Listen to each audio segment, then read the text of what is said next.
कर ले, bell icon को प्रेस कर ले। First question is where is the valley of flower situated. सबसे पहला क्वेश्चन यही बनता है, वैली ऑफ फ्लावर्स कहाँ पर सिचुएटेड है। करेक्ट आंसर है उत्तराखंड। मैप में आपको दिखा देती हूँ, मैप में उत्तराखंड ये है, कैपिटल है Dehradun. Next is valley of flower is open to public public on which month. किस महीनों में जो वैली ऑफ फ्लावर्स है वो ओपन होती है लोगों के लिए। ऐसा नहीं है पूरे साल खुली रहती है, जब फूल खिलेंगे तभी लोगों को बुलाया जाएगा। तो इसका करेक्ट आंसर है जून टू अक्टूबर। ध्यान रखना आप लोग, जून से अक्टूबर, जून जुलाई अगस्त सितंबर अक्टूबर, इन मंथ्स में वो लोगों के लिए ओपन होती है, आप वहां पर जा सकते हैं। Next is which of the following is a Madhubani painting. इसमें से कौन सी एक मधुबनी पेंटिंग है। तो ये मधुबनी पेंटिंग है जो फर्स्ट नंबर पर है आपकी, this one. Okay, Madhubani painting आपको पता होगा प्योरली सबसे पहले तो नेचुरल कलर से बनाई जाती है और वेरियस इसमें एनिमल्स एंड ऑल ये सब दिखाए जाते हैं, नेचुरल जो चीजें हैं। Next is Madhubani district is in which state. Madhubani एक डिस्ट्रिक्ट है, आपको पता होगा, इसी के नाम पर इसका जो आपकी आर्टिस्ट का नाम मधुबनी रखा गया है। और यहाँ ये कहाँ पर है, क्या ये है बिहार। बिहार दिखा देती हूँ, ये देखिए ये बिहार है, उत्तर प्रदेश का नेबरिंग स्टेट है। Capital is Patna. Next is which type of colours used in Madhubani painting. Madhubani painting में कैसे कलर्स यूज होते हैं, प्योरली नेचुरल कलर्स यूज होते हैं। हल्दी, अगर आपको येलो कलर करना है, रेड कलर करना है तो चुकंदर आप लेंगे and all these things. Next is the Madhubani painting shows. Madhubani painting में क्या क्या दिखाई जाता है, animal, trees, flowers, birds, human beings, सब कुछ होते हैं उसमें, जो भी नेचुरल जो चीजें हैं। Next is what is the winter capital of Uttarakhand. Uttarakhand की आपको पता होगा दो अलग अलग कैपिटल्स होती है वैसे, और उसमें जो विंटर्स में जो उसकी कैपिटल रहती है दैट इज देहरादून, वो देहरादून रहती है।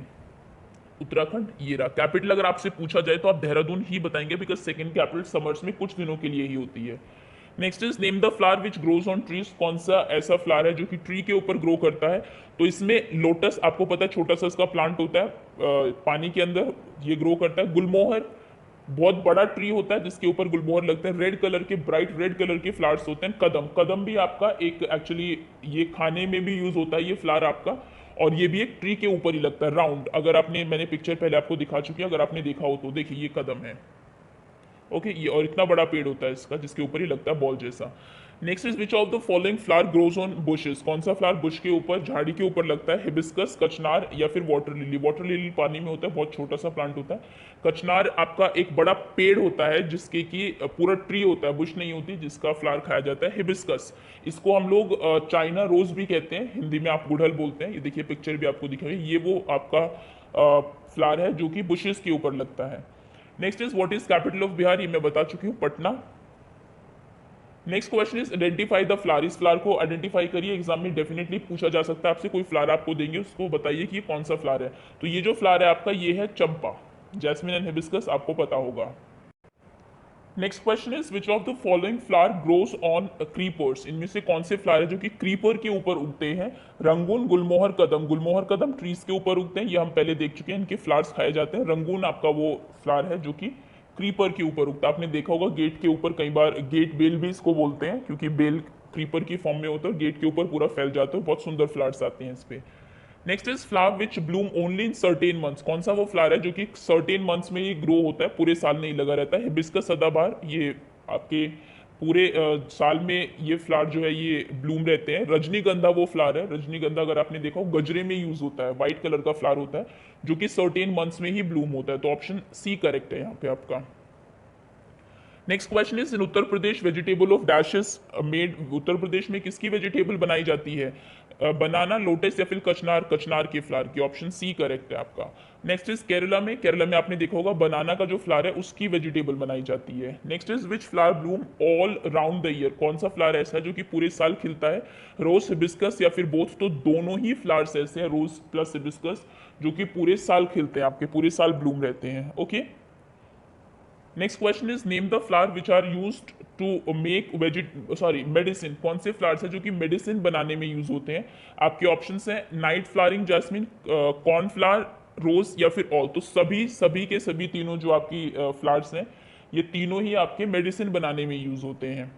Next is which of the following is not colour of flower. इनमें से कौन सा एक फ्लावर का कलर नहीं होता। ये आपसे क्वेश्चन वैसे भी पूछा जा सकता है। तो सिल्वर कलर का फ्लावर नहीं होता है, बाकी रेड, येलो और मोस्टली जो कलर्स हैं सभी के फ्लावर होते हैं। नेक्स्ट इज इत्र इज मेड फ्रॉम फ्लावर्स। इत्र फ्लावर्स का बनता है, ये तो पता ही है। Next is which of the following district is famous for इत्र। इंपॉर्टेंट क्वेश्चन, कौन सा डिस्ट्रिक्ट है जो कि इत्र के लिए फेमस है। इसका करेक्ट आंसर है कन्नौज। कन्नौज में इत्र बनाया जाता है। आपको एनसीईआरटी में एक पैराग्राफ पूरा दिया भी हुआ है कि ट्रक लोड्स में वहां पे जो आपके फ्लावर्स आते हैं ट्रक में भर के। उत्तर प्रदेश, कैपिटल आपको पता होगा Lucknow. Next is identify the flower, पहचानिए कि कौन सा फ्लावर है। आपके ऑप्शन है रोज, डहलिया या फिर जैस्मिन। तो ये आपका फ्लावर है डहलिया का। Okay, next is flower which Bloom only at night, कौन से फ्लावर्स है जो कि सिर्फ रात में खिलते हैं। Moon flower, queen of nights या फिर सनफ्लावर। तो मून फ्लावर भी रात में खिलता है, नाम से ही पता लग रहा है। क्वीन ऑफ नाइट्स, रात की रानी जिसे आप कहते हैं, दोनों रात में खिलते हैं। सनफ्लावर बिल्कुल बंद हो जाता है जैसे सन जाता है, सन जिधर होगा उसी तरफ मूव करेगा और उसी टाइम पे ब्लूम होता है। Next is what is capital of Kerala, Kerala क्योंकि मेंशन है आपके इसमें स्टेट जहां पर की बनाना की वेजिटेबल बनाई जाती है। कैपिटल आपको पता होगी Thiruvananthapuram.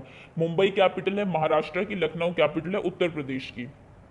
Next is dash painting is very old form of folk art, कौन सी पेंटिंग है जो कि ओल्ड फोक आर्ट की फॉर्म है। That is Madhubani. मधुबनी एक डिस्ट्रिक्ट है बिहार में, क्योंकि वहां पे ये पेंटिंग बनाई जाती है इसलिए इसका नाम मधुबनी पड़ गया।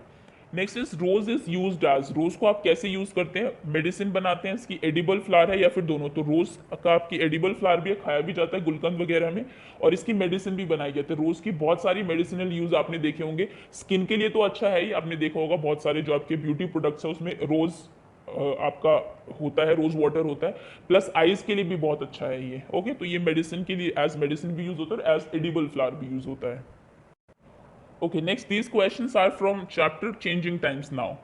First question is when Chetan Das was 9 years old, he used to live in. जब चेतन दास 9 साल का था तो वो कहाँ रहा करता था।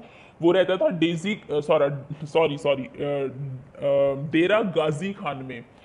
जब चेतन दास 9 साल का था तो डेरा गाजी खान में रहा करता था। और ये एक आपका गांव है जो कि पहले इंडिया का ही पार्ट था, लेकिन पार्टीशन के बाद, पार्टीशन के बारे में क्वेश्चन सुन लीजिए, हो सकता है आ जाए। 15 अगस्त 1947 इसी दिन हमारी कंट्री, भारत देश आज़ाद भी हुआ था, हम इंडिपेंडेंट भी हुए थे। प्लस पार्टीशन जो इंडिया पाकिस्तान का हुआ था वो भी इसी दिन हुआ था। बहुत सारे लोग इंडिया से पाकिस्तान गए थे, कई लोग अपने घर छोड़ के यहाँ पर भी आए थे, जिनमें से एक चेतन दास भी है जो अपनी कहानी बता रहे हैं। तो पहले वो डेरा गाजी खान में रहते थे, फिर इंडिया में आ गए, जहाँ पर कि उनको कुछ दिनों के लिए टेम्प्रेरी हाउस दिया गया, टेंट में वो रहे। उसके बाद उनको सोना में एक जगह दी गई। Next is who among the following does not help in making a house, कौन इनमें से घर बनाने में हेल्प नहीं करता है। Carpenter, cobbler, mason. तो इनमें से कॉबलर जो है आपका मोची जिसे आप कहते हैं, वो आपके शूज को रिपेयर करता है, तो ये हेल्प नहीं करता घर बनाने में। Next is how Chetan Das wife use to cook, Chetan Das की वाइफ कैसे कुक किया करती थी। वो मड चूल्हा पे कुक करती थी, जो कि तभी नया किचन उन लोगों ने बनाया था जब चेतन दास की शादी हुई थी। उससे पहले वो पार्ट ऑफ हाउस में नहीं था उनके। Next is what did Chetan Das saw on his way from सोना टू दिल्ली, सोना से दिल्ली जब वो जा रहा था तो उसने रास्ते में क्या देखा। उसने देखी थी मल्टी स्टोरीड बिल्डिंग, जो कि नीड ऑफ द आवर है, क्योंकि पॉपुलेशन बढ़ रही है तो आपको एक बिल्डिंग के ऊपर एक बनानी ही पड़ेगी अगर जगह कम होगी तो। Next is why do we need house, house हमें क्यों चाहिए। टू लिव इन, रहने के लिए। To save, to make us safe from wild animals या फिर थीफ, चोरों से खुद को बचाने के लिए, वाइल्ड एनिमल्स से बचाने के लिए, बैड वेदर से बचाने के लिए, ठंड है, गर्मी है, बरसात है, इनसे बचाने के लिए। Next is use of cement made the house, cement के यूज से घर कैसा बनता है, घर बनता है स्ट्रॉन्गर, सीमेंट और ब्रिक्स से। Person who work with would, जो आदमी लकड़ी का काम करता है उसे हम क्या कहते हैं, उसे हम बोलते हैं carpenter. Option C is correct. A plumber is skilled in, plumber कौन सा काम करता है, वाटर, सीवेज और ड्रेनेज का। आपके घर में पाइप से रिलेटेड, वाटर से रिलेटेड, उसके ड्रेनेज से रिलेटेड कोई भी काम होगा तो आप प्लम्बर को कॉल करेंगे। Next is identify the tool, ये टूल है आपका ट्रॉवल, जो कि जो मेसन होता है, मिस्त्री जो होता है, जो घर बनाता है, वो यूज करता है। इसमें आपका सीमेंट लेगा और उसको लेवलिंग के लिए आपकी ब्रिक के ऊपर। Next is who uses this tool, इस टूल को कौन यूज करता है, इस टूल को यूज करता है प्लम्बर, आपके पाइप को किसी नट या बोल्ट को कसने के लिए या फिर अदर यूजेस जो भी होंगे इसके। ये एक्चुअली बहुत छोटी सी स्टोरी है आपकी, अभी 2 मिनट में मैं आपको पूरी स्टोरी सुना देती, हो सकता है बीच में से कोई क्वेश्चन आपको मिल जाए, क्योंकि बहुत कुछ चैप्टर में नहीं है अबाउट हाउसेस और किस तरीके से हाउस चेंज हुए उसके बारे में ही आपको बताया हुआ है। तो एक बार पूरी स्टोरी रिवाइज कर लेते हैं। देखिए क्या होता है, चेतन दास जो कि अभी एक 70 ईयर्स ओल्ड मैन है, वो अपनी स्टोरी सुना रहे हैं कि जब वो 9 साल के थे तो वो पाकिस्तान से उनकी फैमिली इंडिया में आई थी ड्यू टू पार्टीशन, और बहुत हजारों लोग आए थे, जैसे कि आप देख सकते हैं स्पेशल ट्रेन उस टाइम पे उसके लिए चलाई गई थी, और रीजन था पार्टीशन। पहले इंडिया ऐसा दिखता था जैसे आप पिक्चर में देख रहे हैं, अभी बाद में जब पार्टीशन हुआ तो इस तरीके से पार्ट हुआ था उसका इंडिया। जम्मू एंड कश्मीर के लोगों ने कहा था कि वो अलग रहेंगे, ऑल्दो बाद में वो इंडिया के साथ मर्ज हो गए थे। एंड दिस इज पाकिस्तान, और ये बना था आपका ईस्ट पाकिस्तान, जिसे बांग्लादेश कहा गया था। ये पता होना चाहिए आपको। उसके बाद जब वो इंडिया आए तो कुछ दिनों तक उनको टेंट में रहना पड़ा, क्योंकि आते कोई अरेंजमेंट नहीं था उन लोगों के लिए। उसके बाद उनको सोना विलेज में एक लैंड मिली, जिसपे वहां पे उन्होंने कच्चा हाउस बनाया। कच्चा हाउस बनाने में सभी फैमिली मेंबर्स ने उनकी मदद की। मड का ये हाउस बना हुआ था, छत जो है वो Ghani bags and all mud and जो आपका स्टिक्स एंड ऑल था, इन सब से बना था। उसके बाद किस तरीके से फैमिली ने घर बनाया, ये देखिए सभी लोग हेल्प कर रहे हैं। नेक्स्ट इज 15 साल के बाद चेतन दास ने अपने घर में कुछ इंप्रूवमेंट किया बिफोर हिज मैरिज। और क्या चेंजेस किए कि उसने अपना घर कच्ची जो ईंटें हैं, अनबेक्ड ब्रिक्स जो थी, उससे बनाया था। और एक नया सेक्शन इंट्रोड्यूस किया था, किचन, जिसमें कि उसकी वाइफ खाना बनाती थी ऑन मड चूल्हा। एंड एक टॉयलेट भी बनाई थी घर के पीछे। नेक्स्ट इज 20 ईयर्स के बाद उसने एक पक्का हाउस बनाया, जब उसके बच्चों की शादी थी उससे पहले, उसका जो बड़ा बेटा था उसकी शादी से पहले। तो इस तरीके से उसी के साइड में एक नया घर बनाया था। उसके बाद जब चेतन दास जाता है, उसने और कौन कौन से चेंजेस देखे हाउसेज में। जैसे वो जा रहा था दिल्ली में, उसका जो छोटा बेटा था वो काम करता था, तो उससे मिलने जब वो गया तो उसने मल्टी स्टोरीड बिल्डिंग भी देखी वहां पर।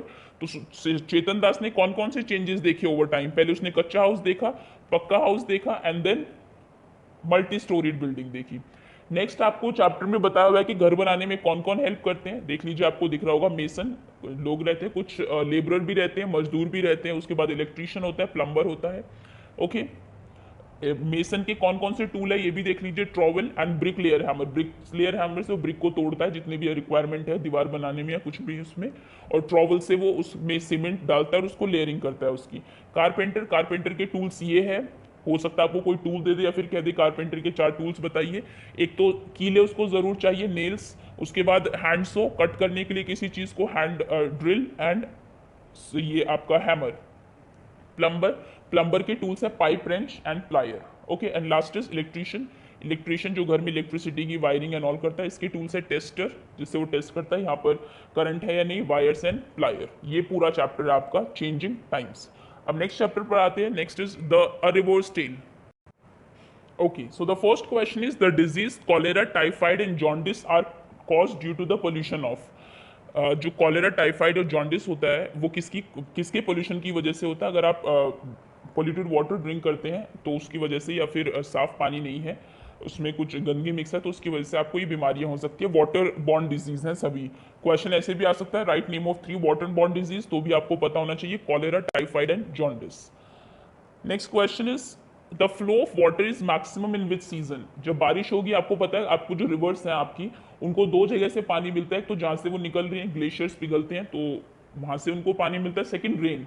तो जब रेनी सीजन होता है तो उनमें वाटर ओवरफ्लो हो जाता है, जनरली जो डेंजर का जो एक लेवल होता है उससे ऊपर चला जाता है। तो रेनी सीजन में पानी बहुत ज्यादा होता है, और सबसे कम किस में होता है, समर्स में।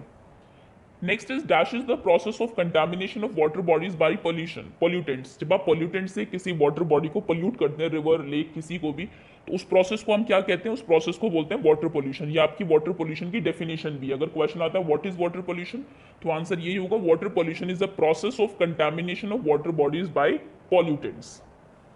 Next is find the odd one out. इसमें से सबसे अलग कौन है, rain, spring, ocean, swimming pool. तो देखिए, रेन, स्प्रिंग और ओशन सभी आपकी वाटर बॉडीज हैं, लेकिन स्विमिंग पूल कोई वो नहीं है, ये मैन मेड एक एंटरटेनमेंट के लिए है, एक रिक्रिएशनल एक्टिविटी के लिए है।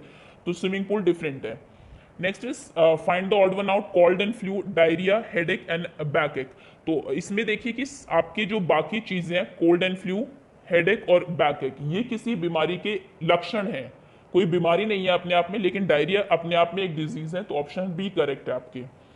Next is the best house hold way of obtaining portable water. पीने लायक पानी घर में वो करने के लिए सबसे बेस्ट क्या है, सबसे बेस्ट है बॉइलिंग। आप पानी को बॉइल करिए, वो सबसे अच्छा है, उससे सारे जो आपके जर्म्स होते हैं उसमें वो मर जाते हैं। Next is how much water should we drink in daily for good health. Good health के लिए आपको कम से कम कितना पानी पीना चाहिए, 6 to 8 glasses water you have to drink. Next is which of the following action best describe as conserving water. Conserving water का क्या मतलब है, कंजर्विंग वाटर का मतलब है using less amount of water. कम पानी आपको यूज करना है, वेस्टेज कम करनी है। Next is the water suitable for drinking is also cold. जो पानी है सुटेबल फॉर ड्रिंकिंग होता है उसे हम क्या कहते हैं, उसे हम बोलते हैं पोर्टेबल वाटर, यानी कि पीने लायक पानी है ये। Next is how much water on earth is available for drinking, पीने के लिए अर्थ के ऊपर लगभग कितना पानी है। तो वैसे तो पानी बहुत ज्यादा है, ऊपर से देखें तो अर्थ हमारी ये ब्लू ही दिखाई देती है, इसको ब्लू प्लानिट ही कहते हैं, लेकिन पोर्टेबल वाटर सिर्फ 2% है, 2% water is only available for drinking, उसमें से भी बहुत ज्यादा पोल्यूटेड है। Next is people obtain ground water through dash and dash, ground के अंदर वाटर है ये आपको पता है, आप उसको बाहर कैसे निकालते हैं, क्या मेथड यूज करते हैं, तो वेल्स, कुएं खोद के पहले जो होता था, आजकल तो नहीं है, पानी बाहर निकाला जाता है, आजकल ट्यूबवेल है, ट्यूबवेल खेतों में देखा होगा आपने, इरिगेशन के लिए यूज की जाती है, जो कि ग्राउंड वाटर को फेच करती है, बाहर निकालती है। नेक्स्ट इज 100 ईयर्स अगो, लगभग 100 सालों पहले, अर्थ हैड डैश, अर्थ पे कितना पानी था। तो ये वाटर साइकिल का कॉन्सेप्ट है, जो मैं आपको भी दिखाऊंगी, भी हो सकता है पिक्चर ड्रॉ करने के लिए आ जाए आपको, कि अर्थ के ऊपर जितना पानी हजारों साल पहले था, 100 साल पहले था, जब अर्थ बनी, जितना वाटर तब था उतना ही वाटर अब है। ठीक, तो इसका रीजन क्या है, इसका आंसर है सी, सेम अमाउंट ऑफ वाटर, इतना ही पानी था जितना अब है। इसका रीजन है वाटर साइकिल, पानी कभी खत्म होता ही नहीं है, इससे दूसरी फॉर्म में जाता ही रहता है। जैसे कि इसके चारों प्रोसेस के नाम आपको जरूर पता होने चाहिए। सबसे पहले पानी रहता है आपका कलेक्टेड सी में, ओशंस में आपका पानी कलेक्ट है, सन रेज से पड़ी, सूरज की किरणें पड़ी, पानी गर्म हुआ, इवापोरेट हो गया, भाप बन के ऊपर चला गया, ऊपर उसने क्लाउड्स फॉर्म कर लिए, बादल फॉर्म कर लिए, बादल हवा के साथ अर्थ के ऊपर आए, अर्थ के ऊपर थोड़ी ठंड होती है, और जब आपका वाटर वेपर्स या फिर गैस किसी कूल उसमें आके ठंडी जगह पे आते तो वो कंडेंस हो जाती है। ओके, कंडेंसेशन का मतलब होता है वाटर वेपर्स का दोबारा से पानी में बदलना, तो पानी के बूंदों में बदल जाती है, और उस टाइम उसके बाद क्या होती है, उसके बाद होता है प्रेसिपिटेशन, प्रेसिपिटेशन यानी कि बारिश होती है, बारिश का पानी रिवर्स में पॉन्ड्स में एक्सेट्रा एक्सेट्रा जगह इकट्ठा हो जाता है, और वो फिर जाके मिलके आपका बह के फिर से पानी उसमें कलेक्ट हो जाता है आपका सीज में। ठीक, तो इस ये रीजन है कि पानी कभी खत्म नहीं होता। Next is pollution of water bodies can be controlled by, अगर आपको वाटर बॉडीज को कंट्रोल करना है पोल्यूशन को, तो सबसे वो क्या है, सबसे जो ज्यादा जो वाटर पोल्यूट करते हैं वो इंडस्ट्रीज है हमारी। तो इंडस्ट्रियल एफ्लुएंट्स या फिर जो भी चीज आप उसमें डाल रहे हैं, रिलीज करने से पहले आप उसको क्या करें, उसको ट्रीट करें। Option D, sorry, treatment of sewage water before disposal, sewage water को डिस्पोज करें, इंडस्ट्रियल एफ्लुएंट्स जो है उसको ट्रीट करें उसमें डालने से पहले, किसी भी वाटर बॉडीज में रिलीज करने से पहले। Next is which of the following disease can be caused by eating poisonous sea food, अगर आप पॉइजनस सी फूड खाते हैं तो आपको इनमें से कौन सी बीमारी हो सकती है, डायरिया, डायरिया आपकी वाटर बॉर्न डिजीज है, पानी से यही होती है आपकी, स्किन रैश, हेपेटाइटिस, वॉमिटिंग नहीं। Next is which of the following is not an aquatic animal, इनमें से कौन सा एक एक्वेटिक एनिमल नहीं है जो पानी में नहीं पाया जाता, तो लिजर्ड आपको पता होगा आपके घर में रहती है, पानी में नहीं होती, बाकी sea horse, shrimps and octopus आपके वाटर एनिमल्स हैं। Next is which is the source of energy for water cycle, water cycle का सोर्स ऑफ एनर्जी क्या है, वाटर साइकिल का सोर्स ऑफ एनर्जी है sun. Next is when a patient is suffering from vomiting, अगर कोई patient suffer कर रहा है वॉमिटिंग से due to drinking dirty water, क्योंकि उसने डर्टी वाटर पी लिया है, डॉक्टर्स को एडवाइस करते हैं ओआरएस लो। देखिए अगर आपको डायरिया है, वॉमिटिंग हो रही है, तो पानी में आपकी बॉडी में वाटर, पानी की बहुत कमी हो जाती है, वाटर डेफिशिएंसी हो जाती है, तो उस टाइम आपको ओआरएस पीने की सलाह दी जाती है। ओआरएस कैसे बनता है, एक ग्लास पानी लीजिए, 1 चम्मच उसमें चीनी डालिए, 1 चुटकी नमक डालिए, उसको पी लीजिए, उससे पानी की कमी जो होगी आपके अंदर वो उसको कंट्रोल करेगा, उसको हम बोलते हैं ओआरएस। और ओआरएस की फुल फॉर्म भी आपको पता होनी चाहिए, ये होती है oral rehydration solution, option B is correct. अब नेक्स्ट आपकी मैचिंग है, कॉलेरा, कॉलेरा है आपकी एक वाटर बॉर्न डिजीज, फिश है एक एक्वेटिंग एनिमल, फर्टिलाइजर्स है वाटर पॉल्यूटेंट्स, फर्टिलाइजर कैसे वाटर पॉल्यूटेंट है, कोई भी किसान, कोई भी फार्मर अपने खेत में फर्टिलाइजर स्प्रेड करता है, उसको उसके बाद उसको इरिगेट करता है, फिर बारिश हो गई बहुत ज्यादा, बारिश के पानी के साथ फर्टिलाइजर्स बह के आपके नदियों में चले गए, नदियों का पानी लोगों ने पिया तो वो बीमार हो गए, तो ये इस वजह से फर्टिलाइजर्स जो है आपके वो एक तरीके से वाटर पॉल्यूटेंट है। स्प्रिंग तो सोर्स ऑफ वाटर है, आपको पता ही होगा। नेक्स्ट इज टेबल से जो आपके वाटर कंटामिनेंट्स हैं जो कि पानी को कंटामिनेट करते हैं उनको पहचानिए। पेस्टिसाइड बिल्कुल जो खेतों में डाले जाते हैं, डस्ट हो सकता है बिल्कुल पानी को पोल्यूट करते हैं, रॉक्स नहीं, रॉक्स तो पानी में रहते हैं, फर्टिलाइजर्स भी है, प्लांट्स नहीं, कोई वाटर पोल्यूटेंट नहीं है, रेन नहीं है, केमिकल्स डेफिनेटली है, और ग्रेवल्स नहीं है आपके। Next is where on earth the most of available fresh water found, earth पे सबसे ज्यादा फ्रेश वाटर कहाँ पर पाया जाता है, तो ये है आपका आंसर आइस कैप्स और ग्लेशियर्स। हमारे अर्थ पे वैसे 2% पानी है, उसमें से भी बहुत ज्यादा पानी ग्लेशियर्स में टैप है, जैसे जैसे वो पिघलता है तो नदियां बनती है और हमें वो पानी अवेलेबल होता है, तो सबसे ज्यादा पानी आपका आइस कैप्स और ग्लेशियर्स में है। Next is why fish are dying, fish क्यों मर रही है आजकल बहुत ज्यादा, इसका रीजन है बिकॉज ऑफ वाटर पोल्यूशन की वजह से। Next is people throw in river, क्या क्या चीजें हैं जो लोग रिवर्स में फेंकते हैं, गार्बेज फेंकते हैं, कॉइन्स फेंकते हैं, कुछ रिलीजियस वैल्यूज होते हैं इसके पीछे, स्टैचूज जो होते हैं आपके अलग अलग उसमें, वो भी आपके बाद में पूजा एंड ऑल करने के बाद जो वाटर बॉडीज है उसमें डंप कर दिए जाते हैं। तो ये 3 चीजें जो कि हम थ्रो करते हैं रिवर्स। सो ये आपकी रिविजनल वीडियो थी, आई एम श्योर आपको चैप्टर्स थोड़े बहुत क्लियर हो गए होंगे। Keep watching and do not forget to subscribe our channel and do not forget to be a mask and take good care of your health.